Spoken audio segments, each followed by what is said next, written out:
I think we're live, man.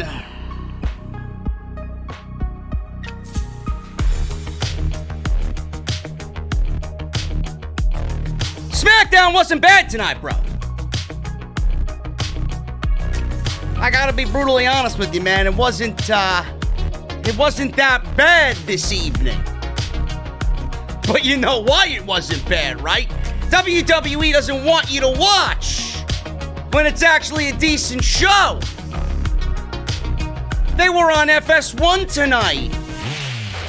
They weren't even on traditional Fox tonight. It's like they don't want you watching good shows. It's like they booked this shit intentionally, purposely, to look bad every single week. The consequences for Roman Reigns and Jey Uso have been revealed. Bayley signed the contract. Sasha Banks forced her to sign the contract for Hell in a Cell. And WWE seems to think Band-Aids on the tag team division is going to work. I'm here to tell you that it's not gonna work. And we got Law and Otis tonight. It ain't Law and Otis, man. It's Law and OTS right here on the Smackdown post show. Right here on Off the Script.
What is going on, guys? Thank you so very much for joining me right here on the Smackdown post show. This is Off the Script.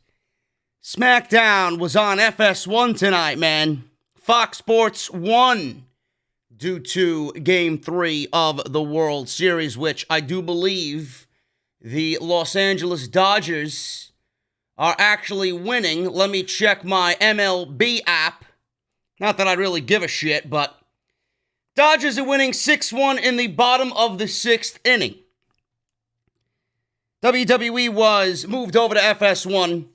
I'm pretty sure the ratings tomorrow will be a complete dumpster fire like they were last year when they were preempted for whatever it was, and they drew less than 900,000 people on FS1. It's going to be more of the same as the overnight numbers come in tomorrow, but I don't think WWE even gives a shit, to be quite honest with you. They didn't announce anything for this show at all in the hours leading up to the show. The only things that we got announced were Roman Reigns, which, I mean, he's the biggest storyline in all of WWE right now with Jey Uso. And we got Law and Otis, which I might have Salrex mock me up a t-shirt, man. I think I just came up with a new design. Law and OTS. Never mind Law and Otis. Law and OTS! That's the way it should be. And we got Law and Otis. Yes, really. That's exactly what they called it. Law and Otis, man. I wasn't sure which dimension I was in. Law and Order, the People's Court. I wasn't sure if Judge Judy was going to show up, Judge Mills Lane. No, we got fucking JBL tonight. We got JBL. We got Ron Simmons. We got Teddy Long. I didn't know what was going on tonight. But they were there. Those are the only two things that they announced for the show. They didn't announce anything with Sasha Banks and Bayley. They didn't announce any matches whatsoever. And the reason why they did that, you'll probably hear it from some checkmark geek in the community as to why WWE didn't announce anything. I'm going to tell you right here, man. I don't need any sources. I don't need any inside scoops. I don't need to fucking rub elbows with the fucking geek and creative, okay? I'm going to tell you right now why WWE didn't announce anything for the show. They realized that not too many people were going to watch this show, and they didn't give a shit. That's exactly what they did. They realized we don't need to go the extra mile. We don't need to put in the extra effort to let people know what's going to be on the show. We're on FS1. How many of these simpleton fucking people are going to realize that we're on FS1? They'll realize that we're not on Fox, and they'll probably think that we took the week off. So they didn't put anything out there for the show because they realized that not many people were going to watch the show anyway tonight. So there you go. There's your inside fucking scoop. And you know what? When WWE wants to operate like that, typically when they operate when their backs are against the wall or they have to divert into another plan, that their original plans aren't going to happen, they'll do a plan B or C or a D, like that emergency SmackDown coming out of Saudi Arabia last year. Remember that? That ended up being the best SmackDown of the entire year. Why? Because WWE had nothing planned. And when WWE has nothing planned, they usually excel. They usually act accordingly the way that they should be acting. And we get the show that we should be getting on a week-to-week basis. So tonight, even though nothing was announced, and tonight, even though they were on FS1, we got a decent SmackDown show tonight. Now, this does not mean that SmackDown is turning the curve. This does not mean that we get to throw a ticker tape parade. This does not mean all the geeks on social media are going to be correct and should be dancing for joy because SmackDown had a semi-decent show tonight. It is none of those things. SmackDown's not on a winning streak of any sorts. They put a good show on, a semi-decent show on. Let me correct myself. A semi-decent show. Had some decent segments. Had a really good match with Seth Rollins and Buddy Murphy tonight. Really good 8-man tag, even though I have an issue with the 8-man tag, which we will discuss tonight. And then the Roman Reigns, Jey Uso thing with now Jimmy involved. The consequences there leading into Hell in a Cell. Sasha Banks and Bayley. You guys know how great that's been. Semi-decent show. Semi-decent effort tonight. This is not SmackDown, turning over a new leaf. If they continue to put on good shows for, a month, 2 months, 3 months consistently, then I'd actually come on here and say, you know what? SmackDown is actually turning over a new leaf. This is really good stuff by WWE, but we can't start celebrating after one show. So calm your fucking horses, slow your dick down, and don't get too excited. We got a pay-per-view on Sunday night. And it's the same thing with Sunday night at Hell in a Cell. WWE really hasn't announced anything for the pay-per-view outside the 3 matches that we got inside the Hell in a Cell. We got Elias versus Jeff Hardy. We now know tonight that Otis will be putting the Money in the Bank briefcase on the line against The Miz. And we may get Rey Mysterio versus Seth Rollins. I'm not sure. I'm not really sure what's going on. But if WWE wants to keep it at 6 matches, I'll be good to go, man. We'll be here by 9:30 and we'll be off the air by 11:30 and we'll be good to go. And then I can enjoy the rest of my Sunday. But knowing that WWE hasn't announced too many matches, it could actually work in their favor. So we have to see what happens on Sunday night. But I enjoyed myself during SmackDown tonight. It wasn't as egregious as it usually is, but it is not Monday Night Raw. Monday Night Raw is just the worst of the worst. SmackDown is a little bit better. They are equally as bad, but they are a little bit more digestible at a 2-hour time limit for what they do here on Fox. And we're going to go over everything like we usually do, break it down. I got your SmackDown news and rumors all rolled into one show tonight on the SmackDown Post Show. So thank you guys so very much for joining me and making me the #1 show in the entire community, man. Like I said, it's Law and OTS in the IWC. Hoot Media. I know you're listening to me, Hoot Media. I know you hear me. Are we #1 in the entire IWC tonight? We got 950 people in here right now. We got people still filtering on in here. Let me know what is going on as far as where we stand in the IWC right now. And thank you guys for spending your evenings with me Follow me on social media at JD from NY206. That is on Twitter and Instagram. Make sure you guys go and do that. Thank you for tweeting with me tonight. Awesome, awesome stuff from you guys on Twitter, Instagram as well. If you guys want to go and check out all the other videos that you might have missed in the Off the Script universe, Who Media says we are number one, and you're also beating Talking Smack on FS1. Really now? We are beating Talking Smack on FS1. I think WWE might be streaming that, and they may be live on YouTube. Knowing that there's WWE geeks out there, and they see JD at the top of the list. Who's this fucking asshole? Yeah, man. Yeah, that's that guy. Public enemy number one, bitch. Get used to it. Thank you, Hoot Media. You do a fabulous job. If you missed any of the videos in the Off the Script universe, links for everything you need are linked down below, man. I'm in some mood tonight, man. We're going to have a good time tonight. Links are down below. So go and check everything out. And tomorrow's podcast, I'm letting you guys know right now. Man. I felt so good recording the show this afternoon for tomorrow. It's going up at 5 p.m., man. I'm telling you this right now. It may go down as one of the best Off the Script episodes I've done all year, man. I am sitting all of these geeks down in the boardroom. I'm talking to the geeks over at Titan Tower in Stamford, Connecticut. I'm giving you gold tomorrow. I'm making your lives a little bit easier. Bruce, I'm making your life a little bit easier, bro. Vince, listen, I should be running the fucking company after tomorrow's show. I am giving you gold. From this point on, all the way till SummerSlam. We're booking WrestleMania. We're booking SummerSlam. Man, I went all out on tomorrow's show. Wait till you hear what I got planned, man. When you hear my WrestleMania card, you'll be thinking to yourself, why isn't JD booking this fucking show? Why isn't JD's ideas up and down WWE, man? Why isn't he in that boardroom? Why doesn't he book the show and get rid of Bruce? Tomorrow's show is going to be exquisite. Yeah, and I use that term. I don't even use that term on this show, man. It is fantastic. Absolutely exquisite. Like I'm fucking sitting down at Titus Catering eating a medium fucking porterhouse steak, man. Baked potato on the... I'm not going to get into it. We had enough steaks and baked potatoes during the week on Wednesday, man. But tomorrow's show is going to be great, 5 p.m. Make sure you guys tune into that. It's going to be a good one. Monday Night Raw, AEW.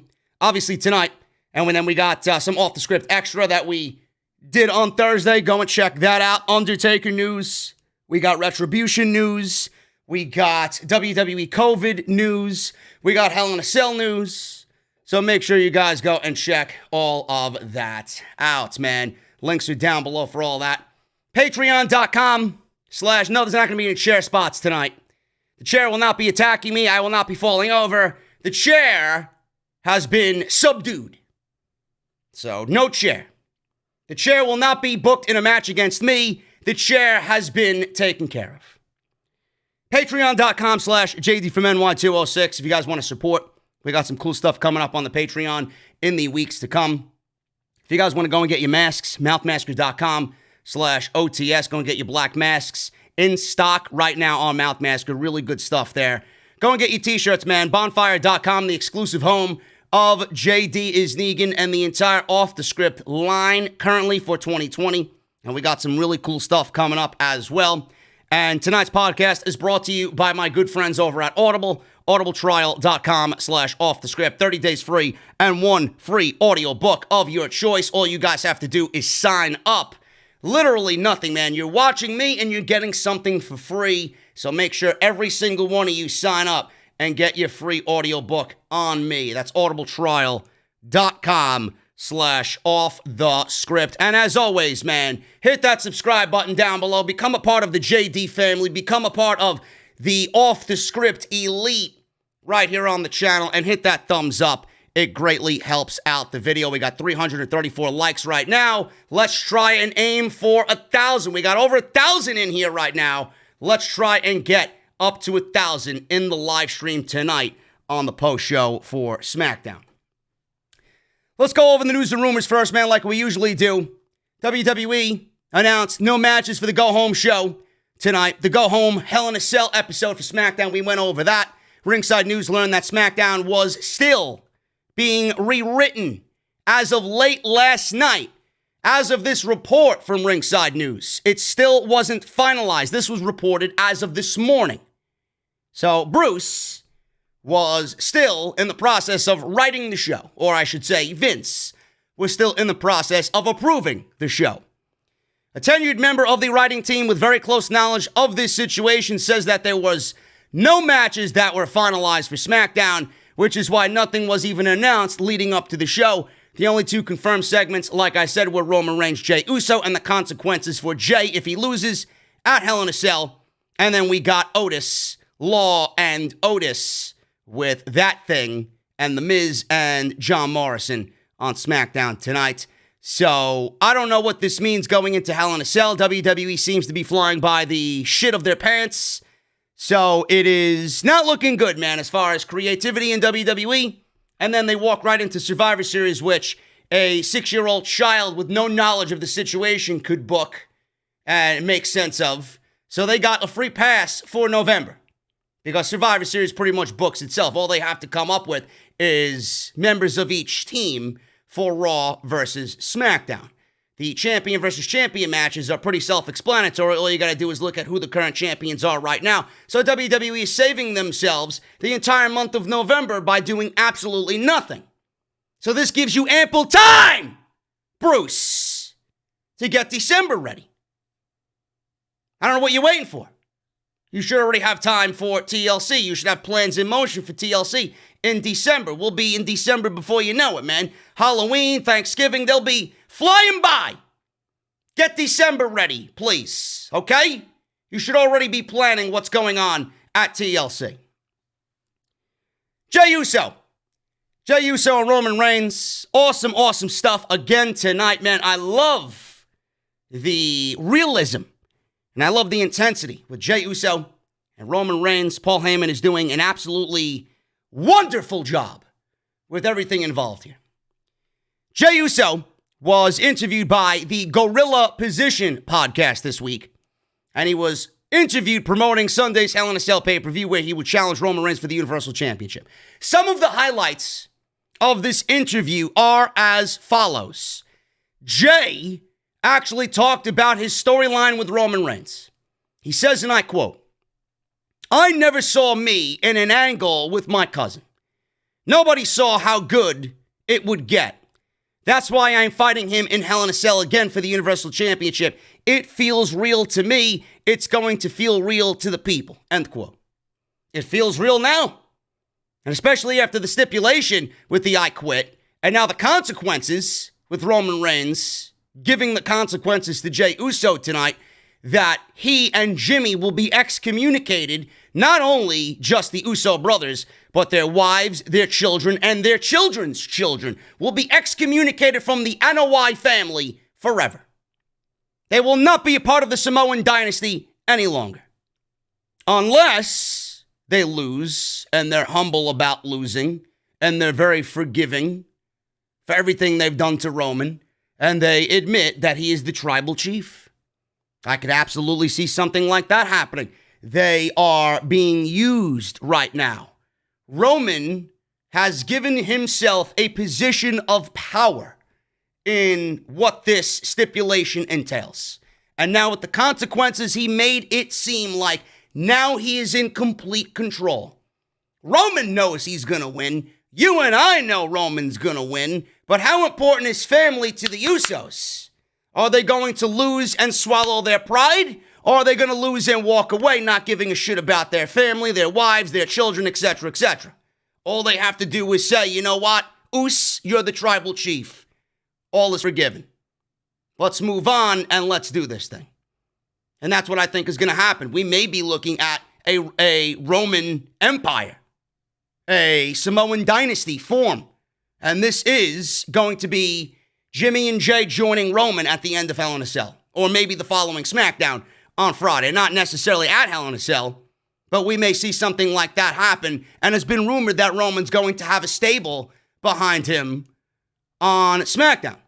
So I'm not sure if that's going to happen or not, but it certainly feels that way with the position of power Roman Reigns is in right now, using the family as leverage against the Usos and threatening to excommunicate both of them as if he has the final say in that. I thought it was fantastic. Now, Jey was asked, whose idea was this? He says, and I quote, "That old man Vince McMahon is a genius for a reason. I'm pretty sure he put that idea out there, and his team was like, it's working." Now, I don't believe that at all. I don't think anything has to do with Roman and Jey coming from Vince McMahon. I don't think Vince McMahon is doing anything. Vince McMahon is the only one here that's approving what is on TV. But what is being written, what is being said, what is being executed is all from the mind of Paul Heyman. Vince McMahon is just there to say yes or no. So I don't believe that for a second. Vince is not a genius anymore. That went away long ago.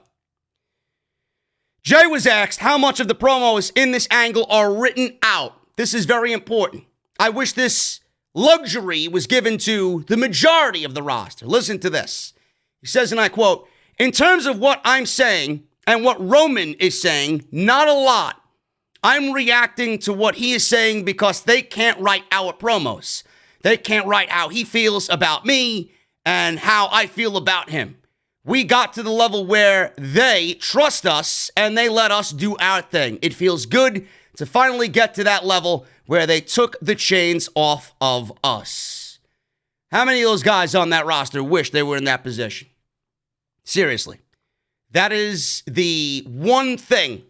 No matter how good Jey is, no matter how good Jimmy's been, no matter how good Roman or Paul Heyman have been in executing, writing, and contemplating what needs to be done in this storyline, no matter how good that match was at Clash of Champions, no matter how good that match is going to be at Hell in a Cell on Sunday night, the most important aspect of this entire thing, you need that verbal communication back and forth. You need that acting on Roman's behalf. You need that acting on Jey Uso's behalf. And if they're going out there with merely bullet points and it's been a situation like what we got now, and what we are seeing is the product of them just speaking from the heart, speaking from the mind, and WWE giving these guys the trust to go out there and get the job done, how much better would the overall product be if everybody on the show on a Monday or Friday night was given this luxury? We'd be looking at a different Monday. We'd be looking at a different Friday. I can't even begin to tell you how important of an aspect that is to the overall health of a show. You think AEW does that? Why has AEW absolutely knocked every single vignette, every single promo out of the park and will continue to do so? Because they do not script anybody on that show. If they did, we'd be watching SmackDown on Wednesday night. We'd be watching Raw on Wednesday night. I wish everybody would follow that same mentality. Jey said, Paul Heyman adds to the storyline. He says, and I quote, "When Paul Heyman is in the mix, you know it's going to be lit. When I wasn't even a part of this, and I saw Roman come back, and Heyman was sitting with him, as a fan, I was like, yeah, that man is a creative genius too. That's why he's still in the game for so long. I would love for him to manage us one day too." Paul Heyman is the one behind this entire storyline, so it's not Vince, it's Paul. And yes, he is a creative genius because what we've been given has been fantastic. Jey was asked if he can hear the piped-in crowd noise in the Thunderdome, and I fucking hate it, man. I actually made a mention of this on the podcast tomorrow. They gotta lower that shit immensely. That shit is way too loud. It is obnoxious on every Friday night and every Monday night. He says this, and I quote, "Yeah, I can hear it. I hate it, though. There's no energy. I have to draw that from my opponent. That's like dancing in an empty room with a mirror as opposed to when it's go time with the people. So that part I miss because I have to draw that from within myself. I really miss the people. That's what made wrestling special." I mean, I don't really need to add anything on top of that. He said it, I did. So if he says that, and he feels that, how many actually utter that same sentiment in the locker room on SmackDown? Lower the fucking piped-in volume. It's fucking obnoxious. Roman Reigns, he was then interviewed by CBS about his match with Jey Uso on Sunday. And during the interview, he was asked about his feud with Uso. Turns out that originally this feud was supposed to be a one-off. Uso recently confirmed that, but it got over so well that WWE decided to continue it. We talked about that a couple of weeks ago. Now, according to Reigns, he thinks having real-life qualities and experiences in the storyline as their cousins have helped fan interest in the story. Really? How many times do we say adding a dose of reality and a dose of realism in any pro wrestling storyline always enhances it as far as fan experience? This is nothing new. And yes, it definitely helps. And a lot of other contributing factors are there, but definitely the fact that they are real life family and we're seeing this play out, I'll be the first to admit I wasn't too hot on this. And then this ended up being my favorite thing, the best thing on WWE television for the last month and a half. So I was wrong. And I'm not afraid to admit that. But yes, this is what happens when you add real life situations to a scripted pro wrestling storyline. I love it.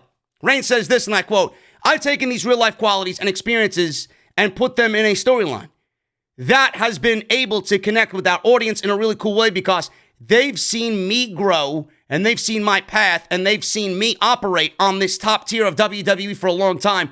For me to actually emote and explain the dimensions of it, I think they dig that and that feeling that the fourth wall is down from time to time. To me, this is Roman.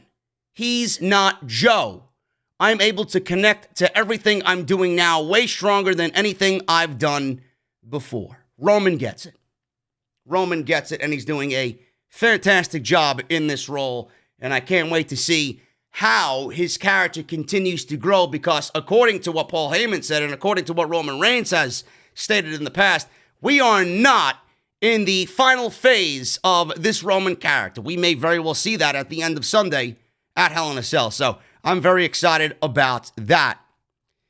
We got news on Aaliyah Mysterio, we got news on Daniel Bryan, and we got news on Sami Zayn. We will talk about that as we move on with the review because all three of those characters, all three of those individuals were on SmackDown tonight, so we will get to that when we get to their particular segments on the show.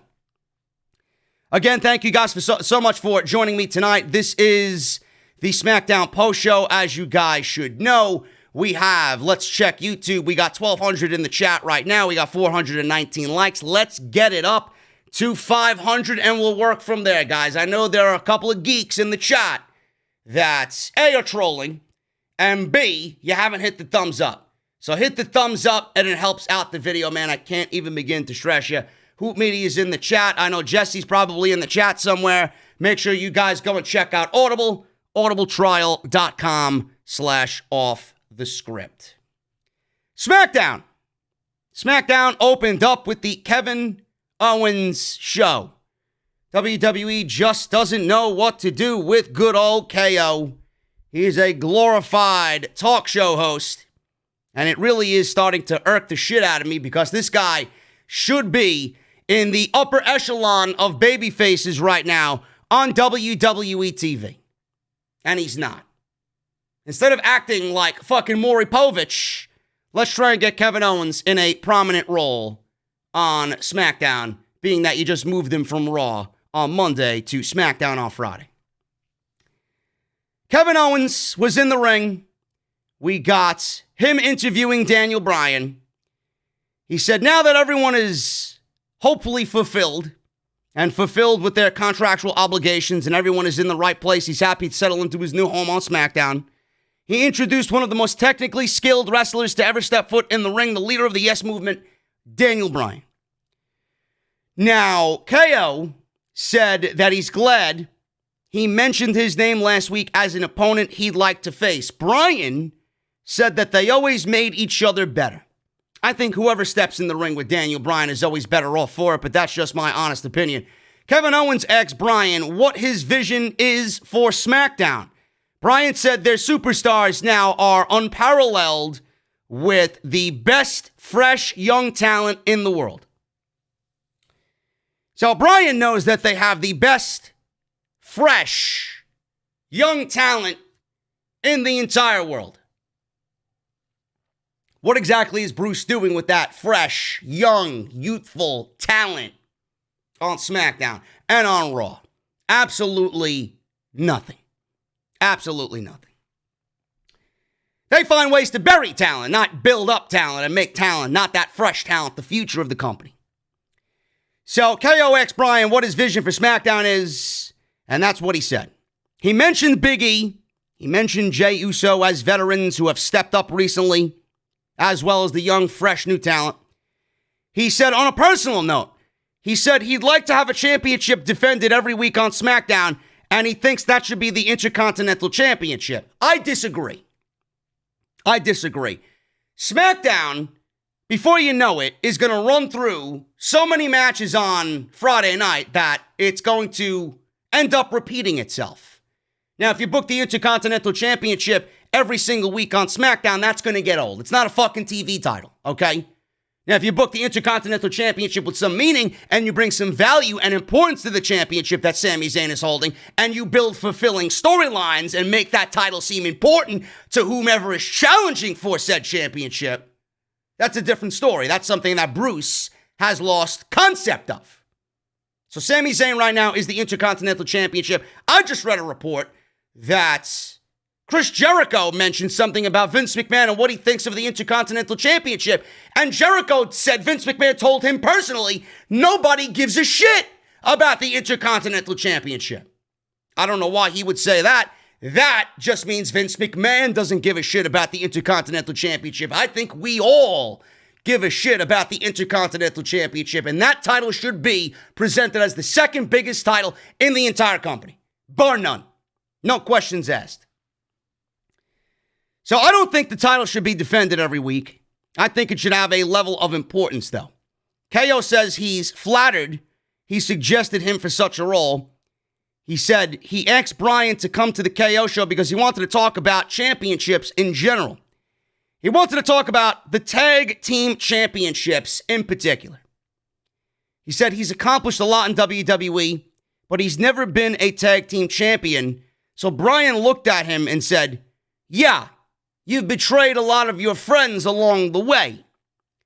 So Kevin Owens said, listen, let's not talk about that. Let's move into the future. Kevin Owens then proposed that Daniel Bryan team up with him to go after the tag team championships. So he suggested Team Hell KO, which is cheesy. And then Bryan said, what that would mean you would be teaming with Kane, the big red machine, and we don't need that. We don't need on the show. You know, we already got on the show, right? We see Big Show more times than we care to know on Monday night. We don't need Kane on SmackDown, please.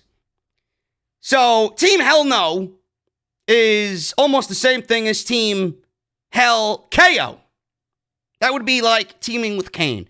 KO said they could talk about it later, but as a team, they'd be unprecedented and better than him and Kane. And then all of a sudden, Dolph Ziggler came out with Bobby Roode, and I physically heard remote controls being picked up all across the globe, and they were flipping back over to traditional Fox and wanted to see what was going on in the Dodgers versus Devil Rays game. It's exactly what they did. Every time Dolph Ziggler comes out, man, you just feel the unimportance of everything just sink to all-time lows. It's awful. And I don't even fully mean that because Dolph Ziggler is fucking amazing at what he does. WWE has just absolutely ruined any relevancy that Dolph Ziggler has had. I don't even know why he came back, to be honest with you. He was better off just staying where he was. Gone. Seriously. But I know why he stayed, and you can't fault him for that. So Ziggler came out with Roode, and Ziggler said there's no way that they were talking about hot, fresh, young talent and not mean them. He said they like to party and jump and run with the devil. He asked why they weren't invited to the party. Roode said, well, you know why Ziggler wasn't invited to the party? Because I'm sure he'd be cock-blocking everybody at said party. And I heard he's a buzzkill. Buzz Killington is Dolph Ziggler. So, Roode then said he and Ziggler are the best tag team on the planet. And that Kevin Owens and Daniel Bryan are wasting everybody's time. Bro, seriously, Dolph Ziggler and Robert Roode are the best tag team on the planet. My God, man, are you watching Wednesday night? Seriously. You are not the best tag team on the planet. So, I don't give a shit that it was scripted for you to say. I mean, it just sounds ridiculous to even contemplate such a thought. You're not even a real tag team. So please spare me the nonsensical comments on SmackDown.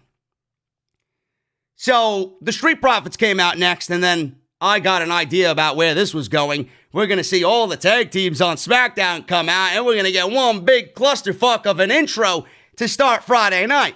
Street Profits came out. It rained red solo cups on them on the stage.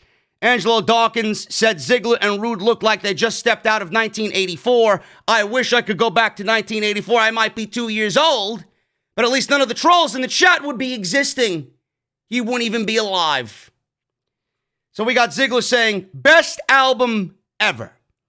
He let out a big woohoo and said the joke's on them. The Prophet said that they didn't forget what they tried to pull last week. Montez Ford sang they are excited to be on SmackDown and that they want the smoke. Out came Shinsuke Nakamura and Cesaro. And I knew this was going to be exactly what I thought it was, a clusterfuck of an intro to SmackDown. Cesaro said they've been carrying the SmackDown tag team division for months. I don't know what tag team division he's talking about. What division, per se, Mr. Cesaro? There are no tag teams. What division? The Lucha House Party? Heavy Machinery that broken up? Miz and Morrison? What tag team division are you talking about? AEW? That's a division. That's a division. Not this. Merge the fucking titles. Unify the fucking titles. I'm tired of repeating myself every single week. So, Bryan suggested he and KO test themselves as a team right now. And everybody started brawling, and we go to commercial break. Now, I'm on Twitter, and I'm watching all of this unfold, and I tweet my displeasure about the show. And then I see geeks, these geeks in the community with the blue check marks that don't argue anything. They just willingly bend over and take the WWE cock up the ass because they're afraid to ruin reputations. They're afraid to ruin them rubbing elbows with talent. They're afraid to ruin any type of communication with WWE's public relations department because they need to approve said interviews for your channel. Open your mouth and start criticizing. Daniel Bryan and Kevin Owens as a tag team is a fucking godforsaken awful idea. It really is. First of all, I can think of 3 things right off the top of my head that I would want Daniel Bryan to be doing. A, Intercontinental title. B, winning the Royal Rumble. C, challenging Roman Reigns for the Universal title at WrestleMania. None of those involve him chasing a worthless tag team title on SmackDown. Kevin Owens, I can think of one really great thing for him to do. Why don't you get this guy back on the singles track as a top babyface and have him built up to a point where maybe he can challenge Sami Zayn, a different Sami Zayn, a new Sami Zayn, a better Sami Zayn for the Intercontinental Championship at WrestleMania. Why are we prolonging that? Now, I think enough time has passed for Kevin Owens and Sami Zayn to be away from each other. Now they find themselves back on the same brand. But Kevin Owens is not going to be challenging for the Universal Championship right now anyway. I can definitely see that being a thing. But I think Kevin Owens and Sami Zayn at WrestleMania for the Intercontinental Championship is the right way to go about it. I think Daniel Bryan and Roman Reigns at WrestleMania is the right way to go about it. Why are we talking about them being a tag team? I don't really understand WWE's logic in that. This is nothing more than WWE taking a Band-Aid, a Johnson & Johnson Band-Aid, right? Oh, look at the little baby.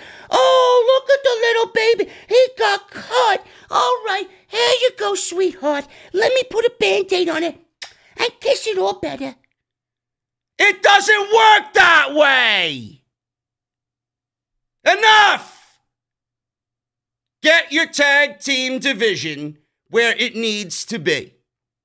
Kevin Owens and Daniel Bryan teaming up is not a solution. It is WWE avoiding the problem. It is WWE just ignoring the issue at hand.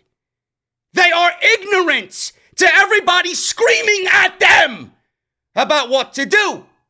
WWE knows that they are wrong and they refuse to listen. They're like a little child in a fucking supermarket when he wants candy and he wants the ice cream and he wants the fucking cereal with the tons of sugar, and the parents are like, no, you gotta eat healthy. Where? I'm not gonna listen to you. No. I want my Lucky Charms. I want my Cinnamon Toast Crunch. That's exactly what WWE is doing in this instance. Then you got fucking cocksuckers, the blue shills on social media, who refuse to fucking address the issue. You're the voice of the fucking community. Why aren't you speaking up? To me, you look like the pussies of the community. Nobody says anything. I've seen tweets up and down my fucking timeline. Oh my God, I'm here for Kevin Owens and Daniel Bryan. Give them all the titles. Give them the tag team titles. Please, make them a tag team. Really? Make them a tag team. How many top baby faces do you have on SmackDown right now? Seriously, how many top baby faces do you have on SmackDown right now? I don't know. Jey Uso's challenging for the Universal fucking Championship. You must not have many if he's the fucking guy challenging Roman Reigns. And we're talking about bringing Goldberg back to the mix. But you want to team Daniel Bryan and Kevin Owens and put them in a tag team together to chase the fucking Street Profits for tag team titles that are fucking worthless. Worthless. Unreal. None of you think about anything, man. You're all about the likes and the fucking rubbing elbows with PR. Blow me. Blow me. I'm here for logic. I'm here for things to make sense. It doesn't work. Enough with the fucking Band-Aids. This Band-Aid's gonna be fucking peeled off before you know it. Then you're gonna be applying another one, and another one, and another one. How many Band-Aids you gonna go through before you address the fucking issue? Give me a break. Merge the fucking divisions. I'm not even saying it's going to be the savior of WWE. I might be talking about like it's going to be, oh, this is the one thing that's going to solve all their problems. No. It is something so simple, but they refuse to address it. They refuse to address it. I can't even begin to tell you how, if you did this one simple thing, you would absolutely fix and kill two birds with one stone. You'd fix the Raw division. You'd fix the SmackDown division. You'd have floating championships. There's no need for two sets of tag team championships right now. None. No, but you think the solution to your problems is not listening to the right people telling you what to do, the right solution. No, you want to team Daniel Bryan and Kevin Owens and take two top baby faces away from SmackDown and put them in a tag team division that doesn't need them. Awful, awful, awful. Nobody thinks. You all are fucking sheep. You follow each other. Dumb fucking people you are. Blindly. If you follow these geeks, you're gonna go right off the cliff with every single one of them. You follow me, I will lead you to the fucking promised land. Honestly. This was ridiculous. Just the sheer thought of it is ridiculous. Profits, Daniel Bryan and Kevin Owens versus Dolph Ziggler, Bobby Roode, Shinsuke Nakamura, and Cesaro. Match was fine. The match itself was fine. I don't know what the importance of the match was, but the match was fine. Was this WWE trying to showcase, hey, look at us, we have a tag team division? No, you don't. You want the reality of the situation? How many of these four teams is a legit tag team? Cesaro and Nakamura, are they a legit tag team? No. Is Bobby Roode and Dolph Ziggler a legit tag team?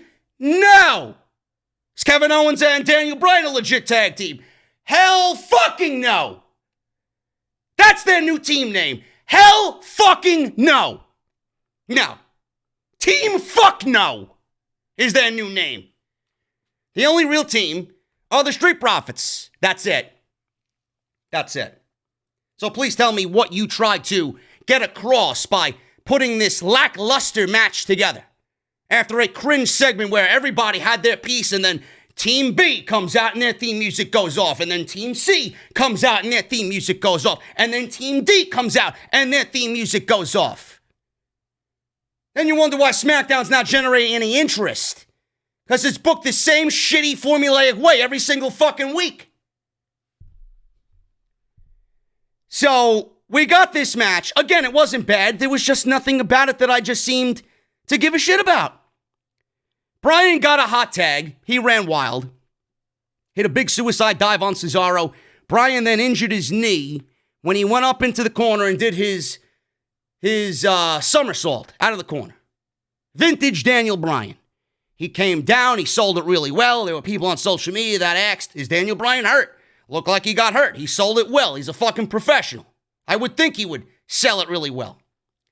Referee checked on Bryan. Cesaro then took it to Bryan, rocked him with an uppercut, sent him to the floor outside. Owens came over to check on Bryan. Bryan had to go back to his corner. Cesaro used a half crab on the floor. Or Owens had to go back to his corner, and Cesaro kept Bryan outside using a half crab on the floor. We go to commercial break. And the heels remained in control, working over Bryan's injured leg. So that was the story of the match. They isolated Bryan on their side of the ring. They cut the other portion of the ring off from him. Bryan eventually fought back, slingshotted Ziggler into the corner. Bryan attempted to make a hot tag, but Roode cut him off. Roode took a cheap shot at Dawkins and continued to work on Daniel Bryan. They fought up top on the top turnbuckle, and Bryan pushed Roode off. Bryan then hit a missile dropkick, so he really wasn't that badly hurt if he could hit a missile dropkick. Dawkins then got the hot tag from Daniel Bryan. He ran wild, hit a massive bulldog for a near fall. Cesaro fought back, hit a huge spine buster for a near fall of his own. Big brawl broke out between all 8 of these guys. Owens rocked Roode with a stunner, and that sent him to the floor. Bryan hit a dive off the apron onto the heels at ringside, and then the finish came when Dawkins hit a spine buster on Cesaro and Montez Ford. Man, the height that Montez Ford gets on his frog splash is absolutely ridiculous. It is a thing of beauty. Montez Ford hits the frog splash for the win, and that was it. Good stuff there towards the end. I just don't particularly think teaming Daniel Bryan and Kevin Owens is going to do much of anything for SmackDown's tag team division. It's not the answer. Open your fucking mouth and be critical of WWE's mistakes and stop being a fucking pussy fanboy and stop marking out over everything that they do. Give me a fucking break. You're a grown adult male and you're marking out over Daniel Bryan and fucking Kevin Owens teaming up, knowing that it's nothing but a band-aid situation for a solution that is staring you right in the face. Fix it. I'm tired of repeating myself. Fix the fucking problem instead of ignoring it. Moving on. We got a spoof of Law and Order. Law and Otis. That's exactly what they're doing here. They're spoofing Law and Order. Narrator for this segment said Otis has decided to represent himself. So we got a spoof of Law and Order. They played the People's Court music. Ron Simmons, the bailiff in this situation, introduced Judge JBL. So there you go. He was actually tolerable in this segment. So, JBL said Miz is suing Otis for emotional distress and destruction of property. Also, an unsafe working environment and money in the bank negligence. The only thing negligent is Bruce with the young talent on Raw and SmackDown. Maybe we should bring Bruce to fucking Wrestler's Court here. Miz's lawyer stood up to speak, but Miz cut her off and said, I got this. He said case law is on his side. He listed various prior cases. He said, more importantly, the truth is on his side. He said he has been victimized both physically and emotionally by Otis. He said the Money in the Bank should be in the hands of a more honorable WWE superstar. Otis says he thinks he deserves the Money in the Bank contract because he won the Money in the Bank ladder match. And that's all he said. And I'm not going to really argue his point of view here. He did win it. He did win the match. And by that, he deserves the briefcase. Now, if you really want to dive deeper into it, does he really deserve the briefcase? The answer is no. Otis should have never won that match in the first place. It should have went to an AJ Styles or a Rey Mysterio or an Aleister Black. I would have even taken Baron fucking Corbin in this case. Honestly, I would have taken Baron fucking Corbin to be Money in the Bank if this is what they were going to do with the Money in the Bank briefcase. And we're going to talk about the Money in the Bank briefcase and what I would do with the pay-per-view and the match itself on tomorrow's Off the Script. So look forward to that. So Miz's attorney told Miz, that's a good argument. Miz then said to his attorney, you're fired. And then we got a caption on the screen that said, to be continued. So really nothing here that was overly comedic. And I thought after this portion of the segment, I was going to hate this. And I'm like, Jesus fucking Christ, man. WWE's poor attempt at cringy comedy on SmackDown. I was not too impressed with the first segment of the People's Court here with Miz and Otis, Law and Otis. So it did get eventually better. We'll talk about that as we move on with the rest of the review. Backstage, Bryan, Kevin Owens, and the Prophet celebrated like they won the Super Bowl. They didn't win anything. Bryan went for a fist bump and exclaimed to the Prophets, he said, with his fists out, he says, fist me, boys. That's what Daniel Bryan said. So KO spit out his water. He said, what did you just say? To Daniel Bryan, the Prophets just froze. And then they laughed and said, he almost got them. He almost got them. Kevin Owens and the Prophets walked away as Bryan said, SmackDown is the best. When you're comparing it to Monday Night Raw, that may be true, but no, it's not. Sami Zayn walked out and said he heard him bad-mouthing him out there, saying the IC title should be defended every week. Sami said he happens to disagree. He said the IC title is special, and he should dictate how often and against whom it is defended. It is very difficult to argue Sami Zayn's point of view there. He told Bryan to do him a favor and keep his visions he might have in the future to himself. He said he's going to defend the title his way as long as he is champion. There you go. There you go. Sami Zayn doing a fabulous job on Friday nights. Now, I got some news here on Bryan and on Sami Zayn. First, on Sami Zayn. Sami Zayn was interviewed and said that he feels like he is on fire since returning to SmackDown. In his own words, he wasn't interviewed by said somebody, but he did say this to the public. I believe this was on social media. And he says about him returning to SmackDown, he has been on fire. I've been really great on talking smack these past 2 weeks, just like I've been great on SmackDown since coming back. I'm kind of on fire. I'm not bragging, just saying that I'm really good at everything when it comes to wrestling. End quote. Very difficult to disagree with Mr. Sami Zayn, and I would say he is on fire. And I do think Sami Zayn is an excellent heel to a point where just by the body of work that he's done, just based on the character that has evolved right before our very eyes, he could turn into a heel that brings legitimacy to that title without actually doing much of anything in the ring. That's how good he is. And whoever is going to go up against Sami Zayn, if that is the case, is going to be better off for it. The title's going to be better off for it. WWE obviously has to get behind the Intercontinental title and Sami Zayn. But knowing Vince McMahon thinks that nobody gives a shit about the Intercontinental title, it makes me wonder that he put a title on Sami Zayn that nobody apparently gives a shit about. Does that mean nobody gives a shit about Sami Zayn? I hope that's not the case. But Sami Zayn is so good that I would say that this is the best main roster run he has had since being called up from NXT. And it's about it's finally time. It's about time that Sami Zayn is getting a priority role on the show. He's one of the best things about SmackDown, bar none. Daniel Bryan, he was interviewed, and he was on Talking Smack as well. He said he feels like he's lost a spring in his step despite constant training for a return. Now, if you guys watched the match, when he did the somersault out of the corner, I don't know if he did it on purpose or not. He usually nails that pretty smoothly, and he lands on his feet pretty easily. But it looks like he tripped himself up. Now, I don't know if that was just him trying to sell the knee injury to tell the story in the match, but he did not land as smoothly as we remember him landing almost every time he does that move. Now, I'm not going to make a correlation between that and what he said here, but it got me thinking. That's why I'm talking about it here. He was on Talking Smack. He opened up about his current run in the company. He said that he has noticed that his skills have diminished a bit, which he doesn't think is fair because he trains his ass off.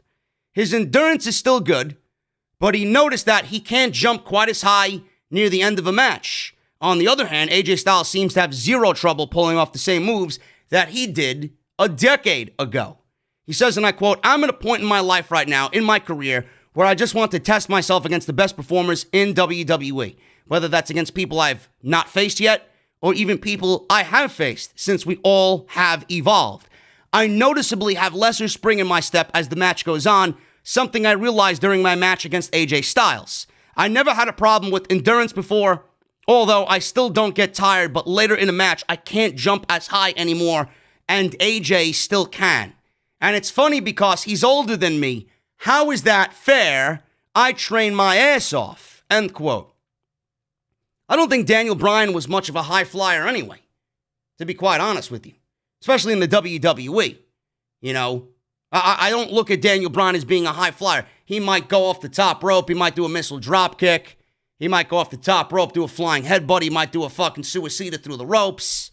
You know, he's got that very intense, sped up offense when it gets to a certain portion in the match and he's kind of hulking up.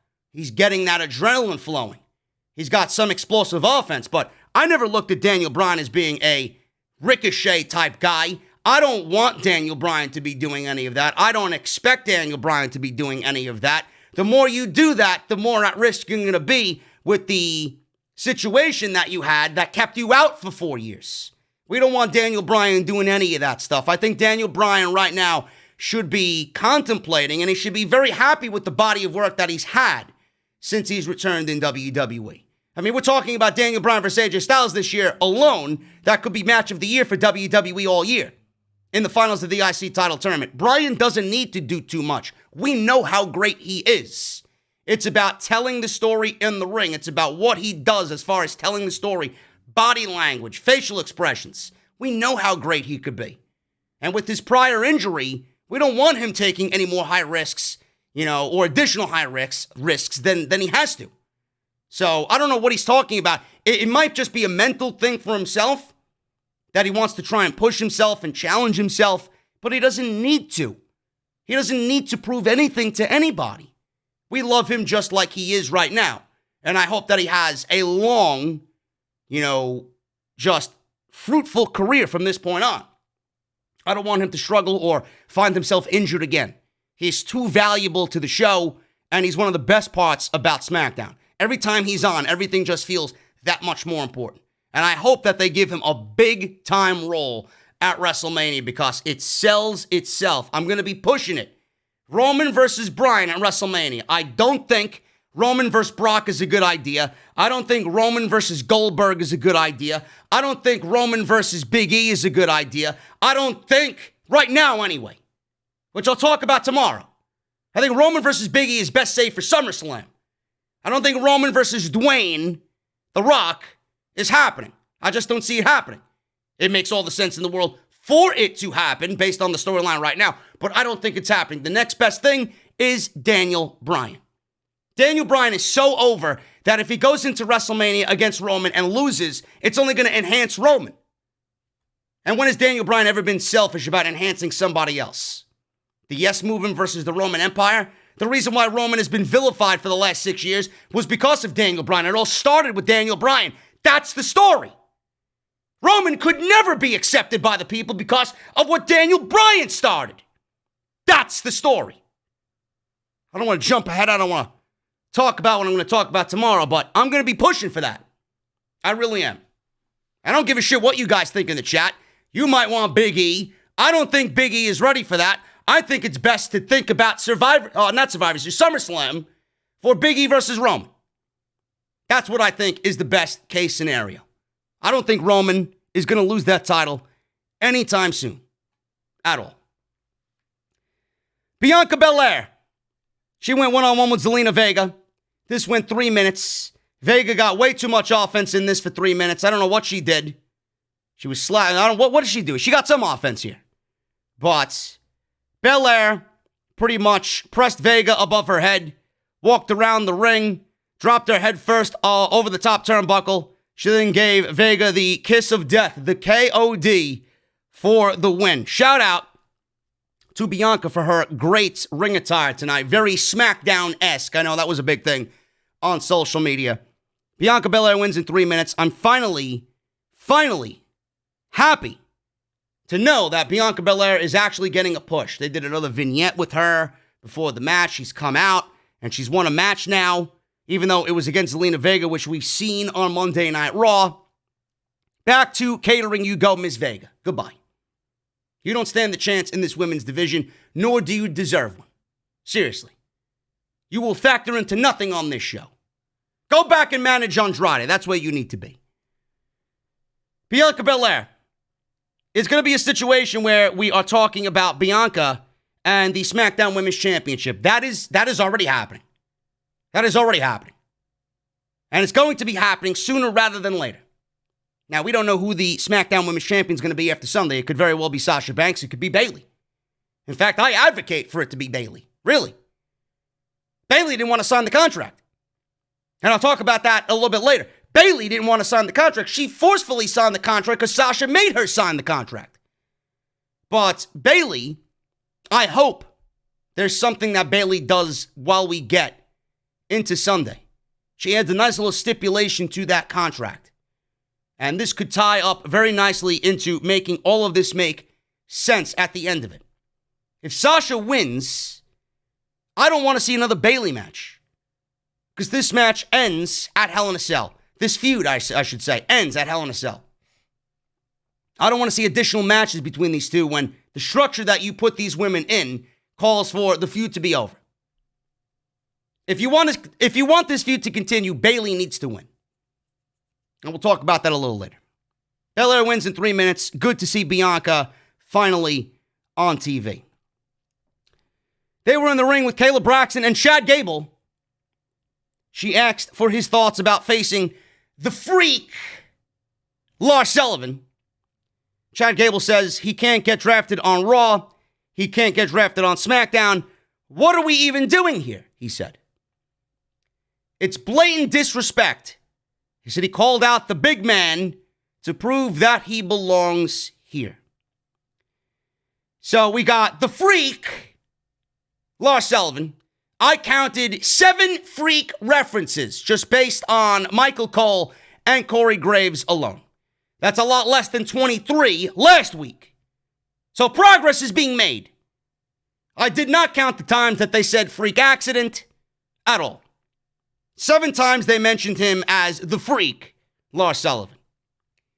Sullivan wins in 2 minutes. We had Sullivan methodically pacing in the ring with Chad Gable.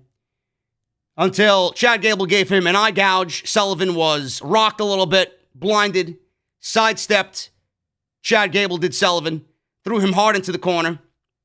He yelled, and then he threw him halfway across the ring. And then he finished Gable off with the freak accident. So 2 minutes, and Chad Gable loses to Lars Sullivan.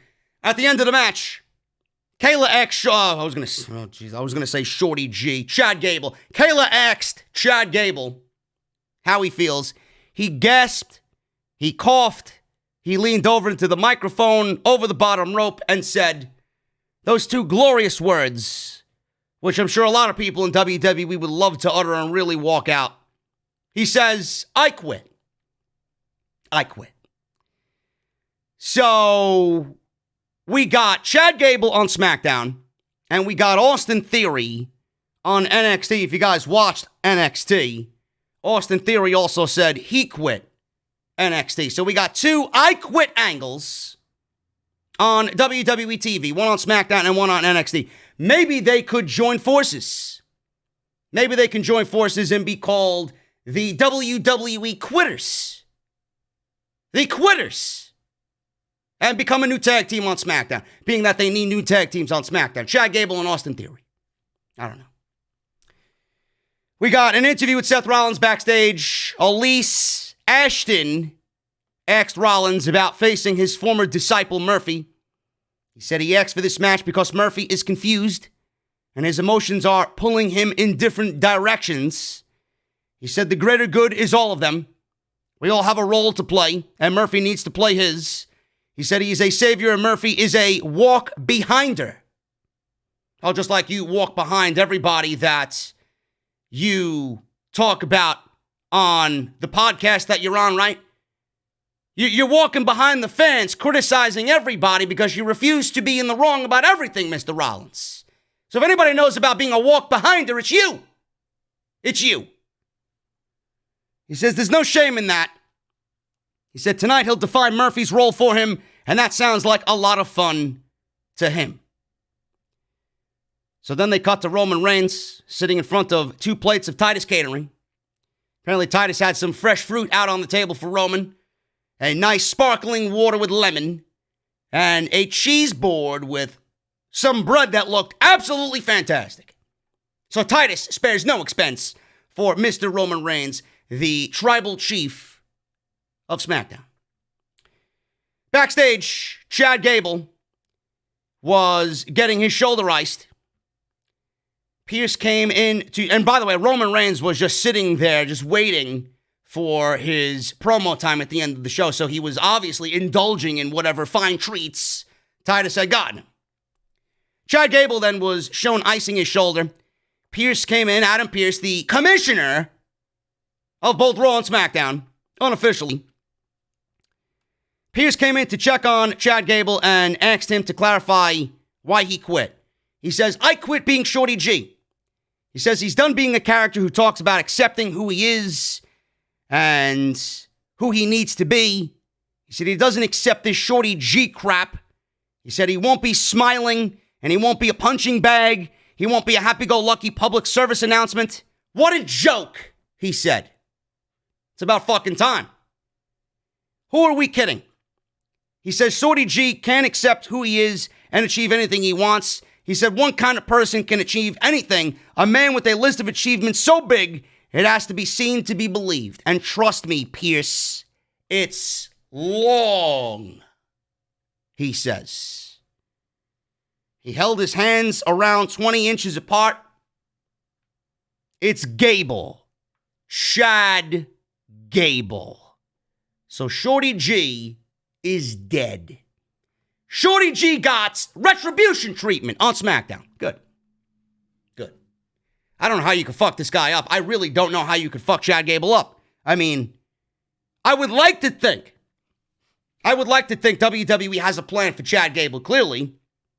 Daniel Bryan's influence on SmackDown Creative must be showing because Chad Gable must be. I could see why Chad Gable is a favorite of Daniel Bryan's. You think Bruce is pushing Chad Gable?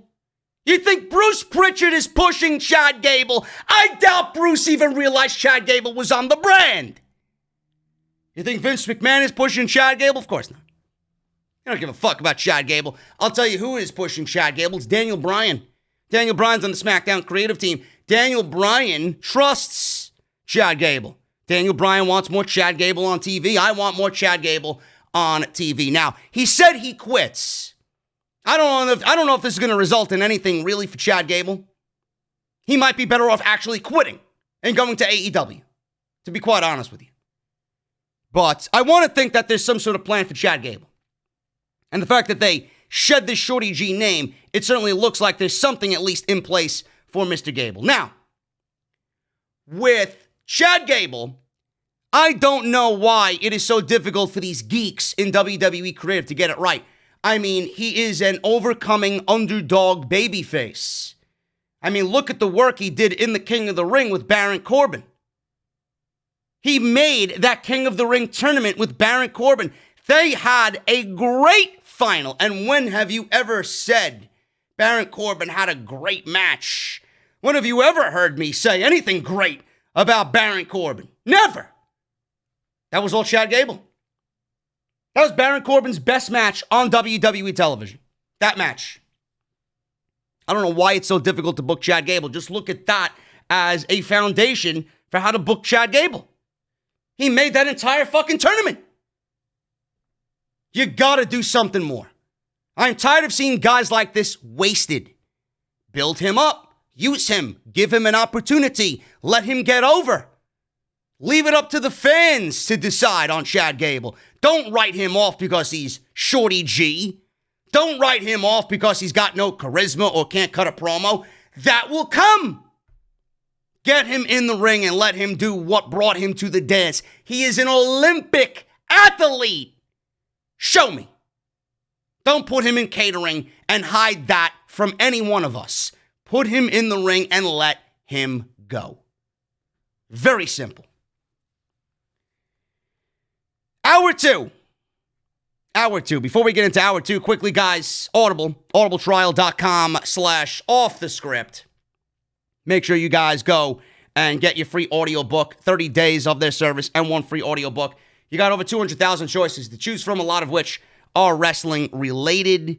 Helps me out, helps them out, helps the podcast out. If any one of you guys sign up, man, we got almost 1,400 people in this chat. If you guys want to sign up for Audible, you're doing me a solid, man. audibletrial.com/offthescript. Audiobooks are the thing now, man. Podcasts on a mobile device are the thing. Get your audiobook and support Off the Script. Bayley. She was standing in the center of the ring as hour two started. She said she did 4 interviews, and instead of appreciating her, they all asked her the same questions about Miss Sasha Banks. She said no matter what she does, she can't seem to get away from her. She said she's not afraid, and Sasha is an ungrateful brat, so she doesn't want to give her what she wants. She said she got rid of her, but now she's a bigger pain in her ass than she was before. She said last week Sasha claimed her name is bigger than her title. Bayley said her head is so big, she won't be able to fit it inside Hell in a Cell. She said, ding dong, hello. You are the boss. You are not the boss of me, sister. So Sasha came out, and it's boss time. Just like Lars Sullivan's a freak. Lars Sullivan. Sasha came out. She carried the contract with her, and she came out to the ring, and she had this confidence about her. She had this, I'm going to fucking get in there and teach this bitch a lesson type of attitude. So she eyed Bayley as she entered the ring. When Sasha held out the contract, Bayley said, I'm not going to sign it. Bayley tried to swing a chair at Sasha. Sasha ducked. Sasha picked up the belt and the contract, and she was almost holding the belt hostage for Bayley to sign the contract. She wanted Bayley to sign the contract, then she would hand the title back over to its rightful owner. So I liked that. I liked this very much. So Bayley tried to grab the belt. She went for the contract, but she teased and she went for the title instead. She didn't want to sign the contract, but Sasha yanked Bayley. They were playing tug of war with the title. She yanked the title, pulling Bayley right into her. And my God, man, that knee that Sasha Banks connected on Bayley's face, it looked a little too legit. Hopefully Bayley is okay there, man. That looked vicious. Really good stuff there. So she put the chair, Sasha did. She picked up the chair and put the chair around Bayley's neck and stood on it and then held the contract in front of Bayley while her neck was being held down by the chair.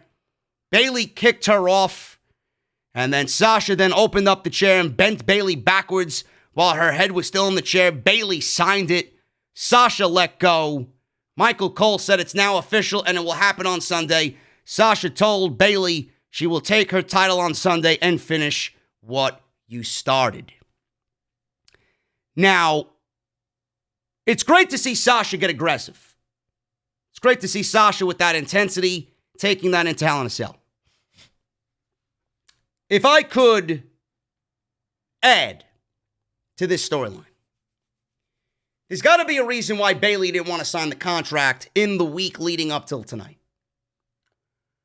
Now, a lot of people are predicting Sasha Banks is going to win this match and win the championship, and this is all going to be over.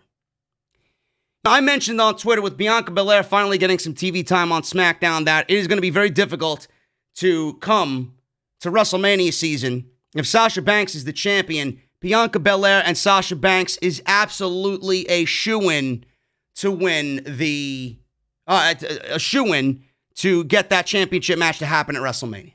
If Sasha Banks wins that championship, it's definitely going to be Bianca Belair versus Sasha Banks. I could see it happen right now. I mean, take my money. But as far as this feud goes, I don't necessarily want to see the feud end. I don't.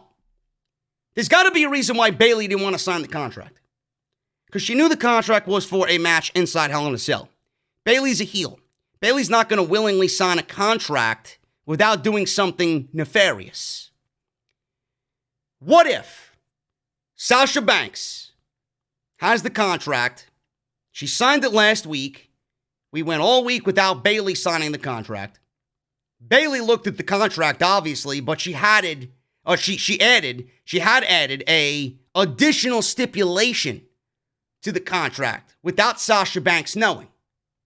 What if Bayley added, now per se, I'm not saying this is exactly what they did. What if Bayley added something to the contract where if Sasha Banks loses, then she cannot, under any circumstance, get another match on SmackDown against Bayley and challenge for the SmackDown Women's Championship? Now, if that was the case, Sasha could go into this match on Sunday night and lose. And then we can continue this without actually having it continue. We'll have both of them on the Survivor Series team. Sasha Banks and Bayley would be on the Women's Survivor Series team. They'd have to work together for the greater good. We'd go into December. I don't know what Bayley does as far as SmackDown and the Women's Championship.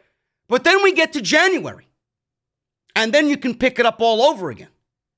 Sasha may not be able to challenge Bayley one-on-one, but that does not prohibit her from going into the Royal Rumble and winning the Royal Rumble and getting a shot at Bayley through the Royal Rumble and challenging her at WrestleMania. I just think that works a lot better. I know I mentioned this several weeks ago, and I'm still thinking that's the best case scenario. If Sasha Banks wins this clean, and Bayley drops the title to Sasha Banks, we may be looking at Sasha Banks versus Bianca Belair for the SmackDown Women's Championship at WrestleMania. Where that leaves Bayley, I don't know. Quite frankly, I don't even give a shit.